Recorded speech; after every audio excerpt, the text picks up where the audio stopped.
Hi, my name is Chelsea, and you can basically consider me your interior design obsessed bestie.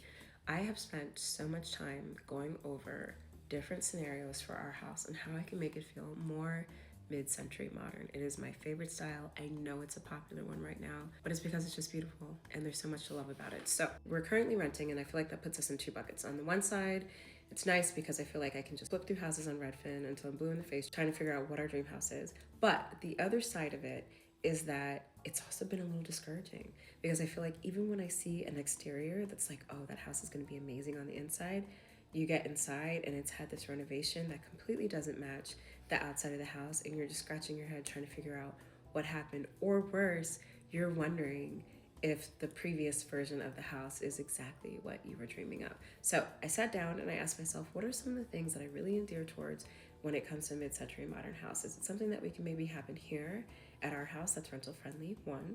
But two, when we are going to our next house, whether we find the dream house or we need to renovate it to make it our own, what are those different qualities? So I pulled a few because I want to walk through them with you and show you what they are. Okay, first up, we have tile. Tile is something that I feel like I have slept on for so long, and it finally occurred to me how much I love it.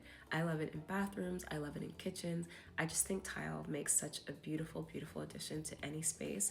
And look here how they use like the wood to frame out the tile. It is just so pretty. I like tile when it's like different shapes. I like different finishes on the tile. I just think that it is such a great addition to spaces. Next up, we have windows, and something that I'm kind of running into is scale, right? So a lot of times I realize that I almost want to feel somewhat like I'm kind of living in like not quite a greenhouse, but maybe like a tree house. Like I want to feel like the outside is coming in, and I want to feel this like seamless transition between the two spaces. And I genuinely believe that the best way to get that is by having these big, huge windows. Now, a few factors at play here.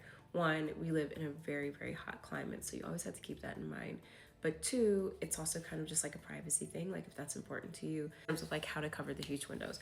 But that aside, I do think that it's really beautiful, and it almost serves as its own way of like designing a space, because if the yard outside of the room is stunning, you get the art on the inside. Next up, and I'm gonna make myself smaller for this, so I wanna talk to you guys about flooring. So I kind of touched on tiles earlier, but what I noticed very consistently is there are these houses that have these beautiful tile arrangements on the floor. And I feel like that's something I haven't thought about a lot, because if you asked me if I preferred tile flooring over wood flooring, I very confidently would have told you, oh, I prefer wood flooring. But then I see something like this and I'm like, oh, that's not what I'm thinking of when I'm thinking of tile. And I think it's so beautiful. So my question for you is, what do you think of when you think of a mid-century modern home, or just whatever house that you're like kind of daydreaming about? What are the key elements and what are the things that make you swoon? Okay, I'll see you next time. Bye.